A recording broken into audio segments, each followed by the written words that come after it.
My name is Irene, and in this video, I am going to show you how you can make 2D floor plan drawings in SketchUp.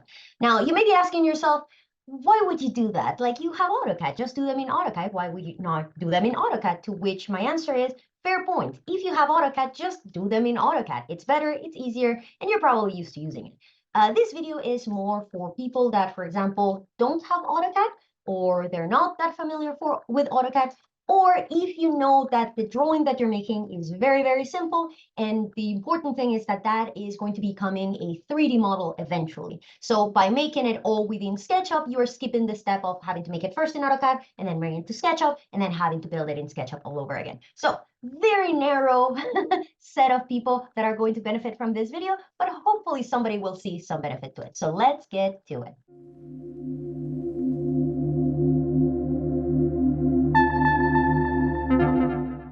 All right, so we are in SketchUp and I have my chicken scratches over here. I took some dimensions of the project and now we are going to be converting them into a drawing. So again, this is something that is worth doing if it's a small enough space. This is a floor plan of a bedroom and it is a drawing that I know that I'm going to be converting into a 3D model. So on one side, I don't have that much complexity with like line thicknesses or hatches or whatnot.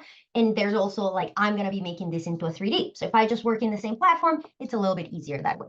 Now, because I'm going to be working in 2D, there's a couple things that I like to do for my setup. The first one is that you may notice that I am on the top view for my standard views. So to set that standard view, you can set it up if you have like all of the toolbars available. It's going to be the top bar, or otherwise you can go on camera, standard views, and that's going to be the top view. The other thing that I like to do when I am doing 2D drawings is going on my styles to edit and change my background to something gray. This is just so when I start drawing my faces, they will stand out against the background. The other thing that you can do is, because I'm drawing from scratch, so normally when I'm drawing from a CAD reference, for example, I like to draw my walls with rectangles, so that way they are perfectly parallel, all of them. Because I'm drawing from scratch, I can't really do that trick here. So instead I use lines, but to make sure that my lines will be straight and I won't have to worry about, not being able to push-pull through my walls to make openings for my doors and windows when I get into that 3D stage, I'm going to be using my arrow keys to lock the direction of my lines. So right arrow key for red, left arrow key for green, up arrow key for blue, although we're not going up. So I am going to go L key for line, and I can start drawing anywhere. I'm just going to start in this corner here.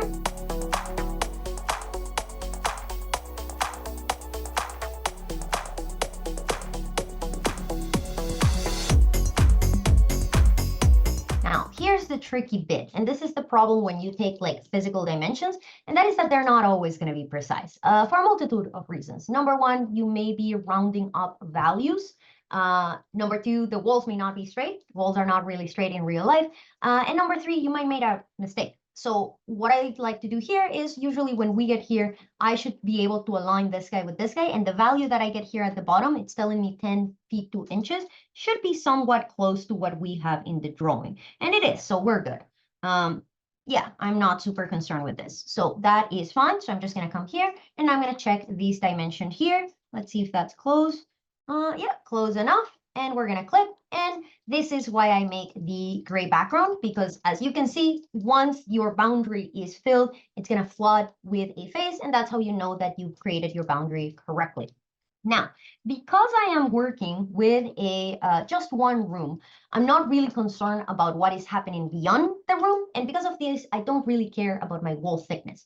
In reality, I think like this wall and part of this wall are exterior walls, which means that they're going to have a thickness that is different than these walls over here.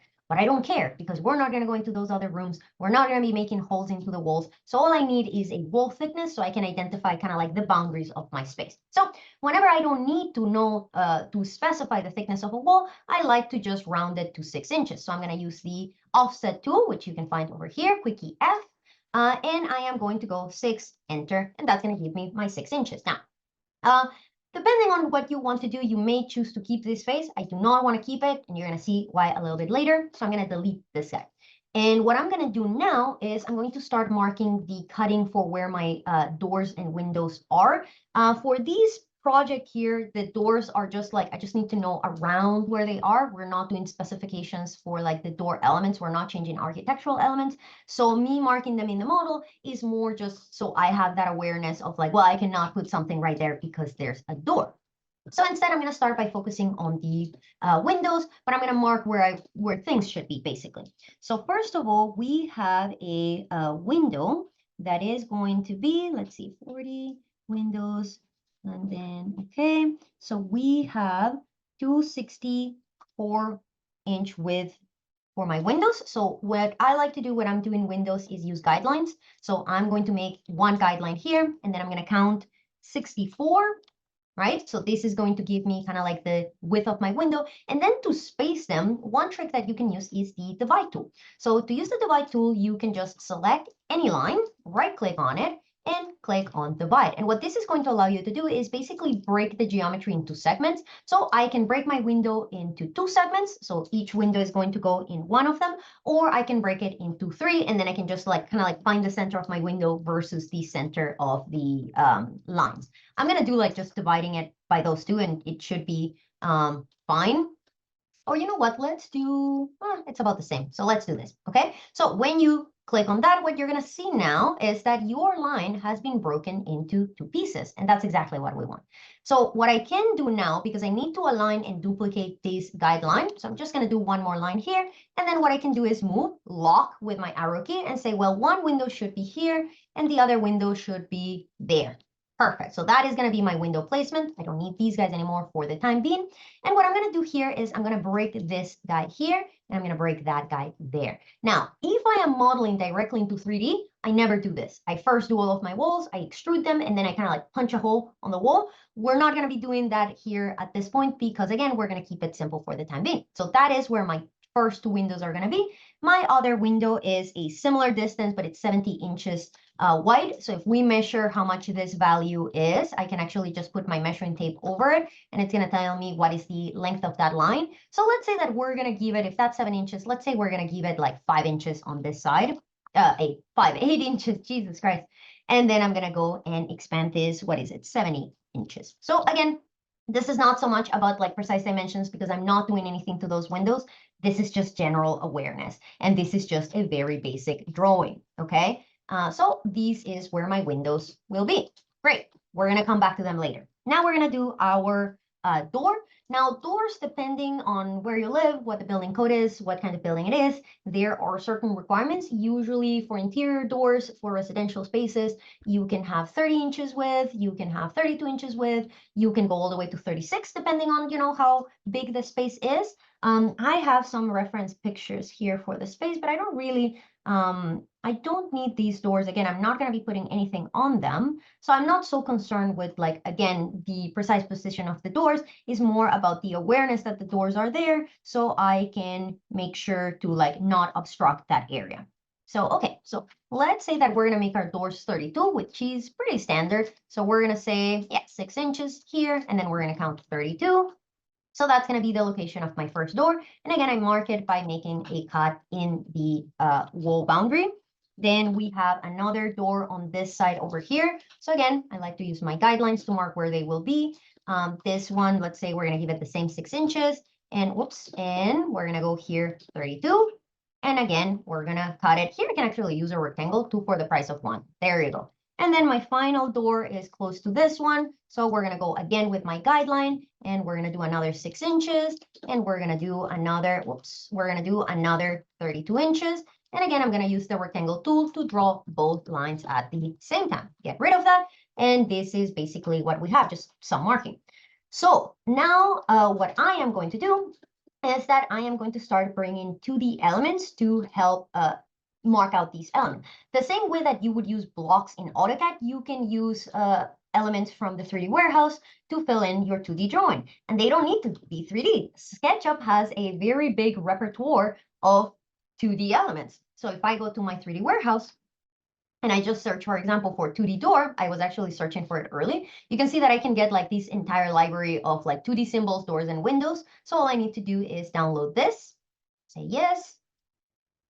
And there you go. Here we have everything that we could possibly need. I'm going to drop it here on the side, and you can see all the standard dimensions. So let's say that I'm going to go with the 32-inch door. It's already a component. Isn't that like super nice? See? Oh, it's a group. Gross. Let's make it a door. Component.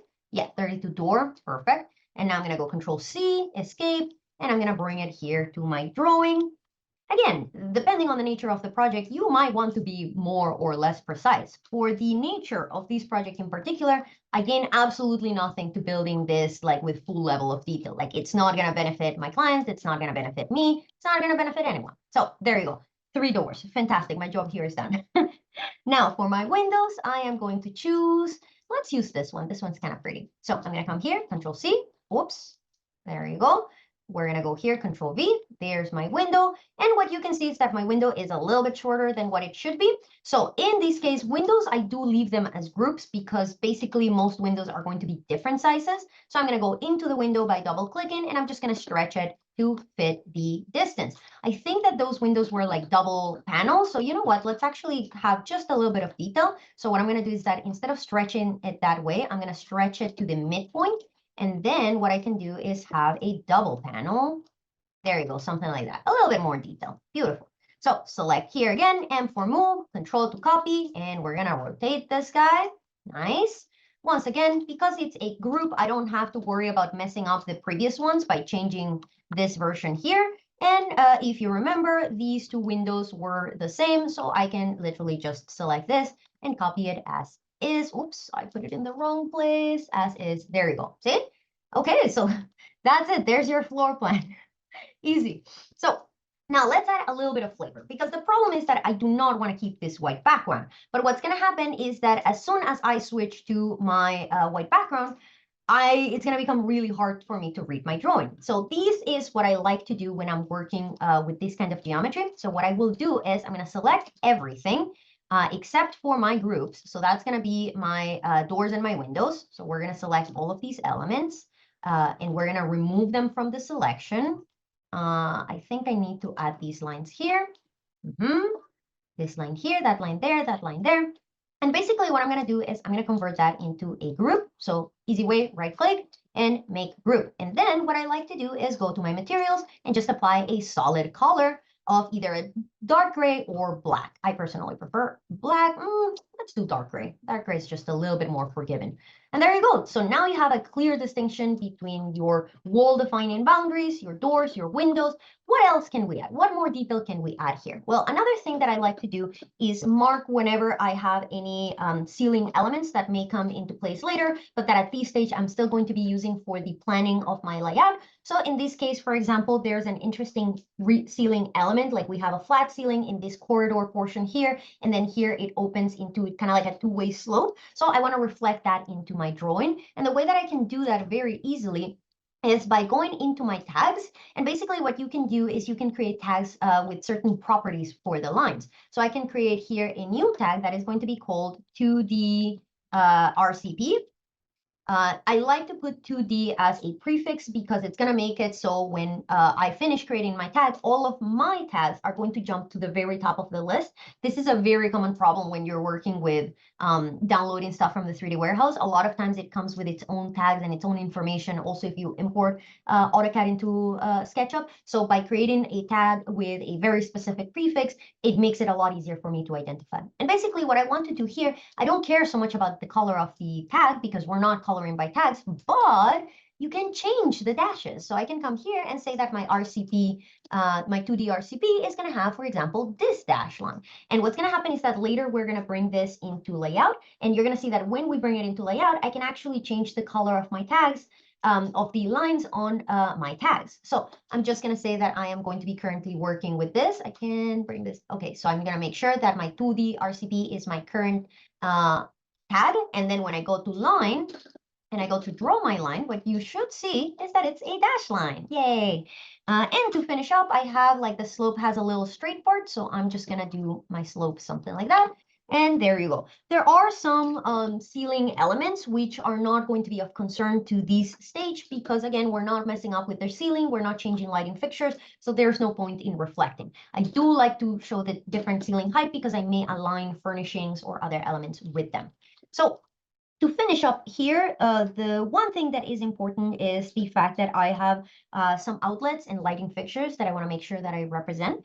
So for lighting fixtures, again, because this stage is so basic, I am not thinking about any specific shapes. I'm also not changing them in this project, so I just care about representing them. So all of them, or the ones that I want to represent here, are wall sconces. And the way that you usually will draw a drawn sconce is going to be a line, just one straight line. I'm going to make it come out 12. Oh, I don't want it to be RCP. Let's make sure we switch back to default. So I'm going to draw out beyond the wall so you can see it a little bit better. So I'm going to go, let's say 12 inches out. Probably going to need it to be a little bit bigger. Then usually what I like to do is a, what do I want to do my circle? Something like this. Yeah, something like that. And then let's make it 2 inches. And then what you can do is select, let's say this to that, select this, and I can go Q for rotate. I'm going to pick this center here. I'm going to pick this guy. I'm going to go Control to make a copy. And what I can do here is click and then X3 to make my symbol. So that is my wall sconce. Now I'm going to go here and make it into a component called wall sconce. Normally, you can actually create your library for all of these things, so you don't have to draw it. But again, I don't usually do this. I just thought that this was a very good small project to showcase how you can just do 2D in SketchUp. So the distance is going to be 48 inches from this wall. Yeah, that's looking right. And then the second one, I'm going to put it here, and then I'm going to move it. How much is it? 40 inches on the other side. Okay, so clearly my bed is going to be somewhere here. Then we're going to finish it up. We have also some wall sconces on this other side. So I'm going to select, I'm going to go Q, I'm going to go rotate this guy. And then my first wall sconce is going to be 19 inches from the wall. And then I'm going to copy it, and it's going to be another 40 inches from the wall. There we go. The last thing that I want to mark, because this might be relevant to my design, is the location of electrical outlets. So, close to your nightstand, close to where you want to put your cell phone, if you want to put your laptop, all of the different things that you want to work with. So for that, you can actually go back to the 3D warehouse and you can search for, eventually, you can search for 2D electric outlet. And what that is going to give you, nothing on products, but if you go to models, look at this. You have like all of the different architectural symbols for electrical elements. So again, because it's such a simple floor plan, I'm not interested in like detailing all of these elements. I'm only interested in showing them on a symbolic level. So let's say we are going to do this guy here, just the duplex receptacle. So we're just going to copy this guy here. And we're going to paste it here. It's a little bit big, not going to lie to you. So I'm going to scale it down a bit. I think it's an image. I don't think it's an actual geometry. I don't know what that is, but I hate it. Ooh, let's pretend I didn't see that. Okay, so we are going to go back to our top view, and we have one on this wall somewhere.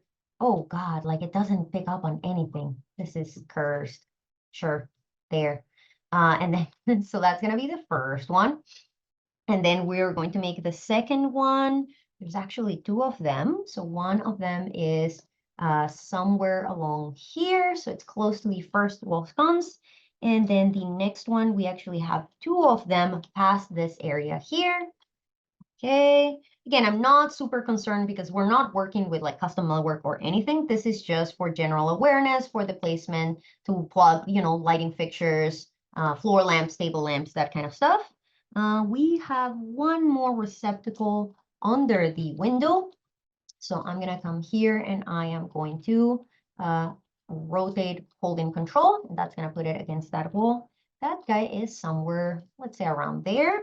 And then finally, obviously, where my wall sconces are, because this is the bed area, and it's going to be, let's say, one here and one there.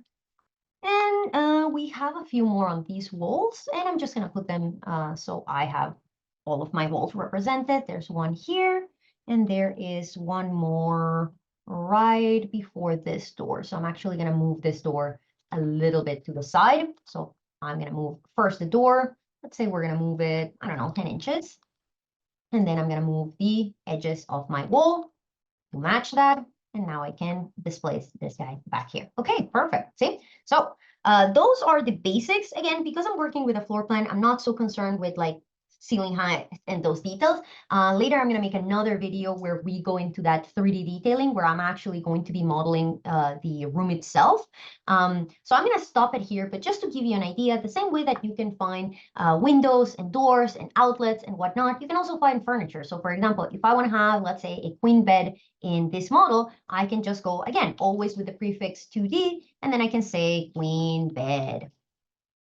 And I can come here to my models. And again, not products. Products is a different thing within Revit. And I am going to search here for, I don't like these ones with the wrinkle in the middle. I know that there's like a very good, or let's say 2D, just bed. 2D bed. Because I can also just adjust it afterwards. And I think what I want to do, there's one good library that has like all of the options, but not like the text. I hate that. And that is, where is it? This guy here, 2D symbols bedroom. Okay, so I'm going to download this guy just to demonstrate. I'm going to put it here. And same way as I did with my other elements, I can just come here, find the geometry that I want, Control C, escape, and then Control V, and then place it here. I can delete the rest of these guys. I don't need them. And I can just place my bed within my model. Bam, that's it. See? So super easy. Again, is it easier in AutoCAD? Probably. Like if you have AutoCAD, then go for it. But I've actually had several instances where people have asked me how to draw 2D in SketchUp. So I thought that this was the perfect opportunity to show you how to do so. So again, start with a reference, change your background to dark gray so it's a little bit easier to distinguish between the geometry that you have already created and the geometry that you are left to create.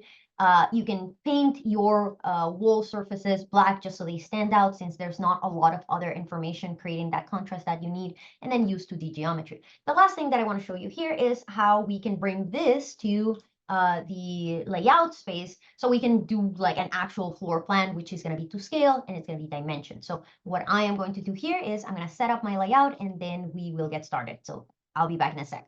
Much later. So what we're going to do is, in order for me to be able to send my project to layout, what we're going to do is we're going to save it. So I'm going to go save as, and I'm going to put it on my desktop. I'm going to give it a random name. Again, nothing identifying for the time being. So this is going to be, let's call it 2D plan. 2D plan for the time being. So we're going to save. And now what I'm going to be doing is going back to layout, and I'm going to insert that SketchUp drawing.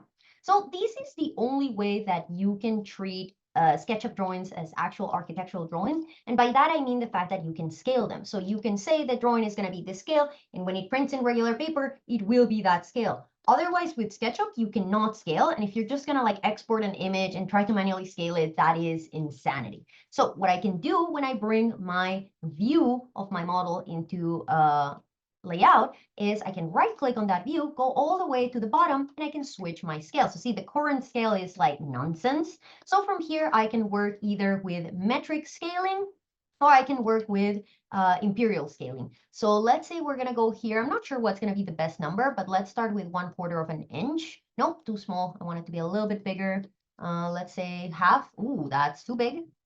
Let's start in between 3/8 of an inch. Yep, that seems to be perfect. Now, one thing that you will notice is that when you scale an image, a viewport in layout, what's going to happen is that the viewport itself will switch from allowing you to kind of like zoom in, zoom out on the image, and it's going to instead allow you to crop. So that's why you could see that that little bit of like my drawing was missing because of the cropping.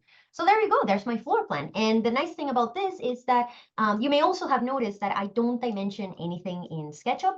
That is because dimensions in SketchUp are a little bit messy. First of all, if you have both 3D and 2D geometry, they can overlap sometimes. And also the way that it shows when you export, I see that like dimensions tend to look really, really pixelated.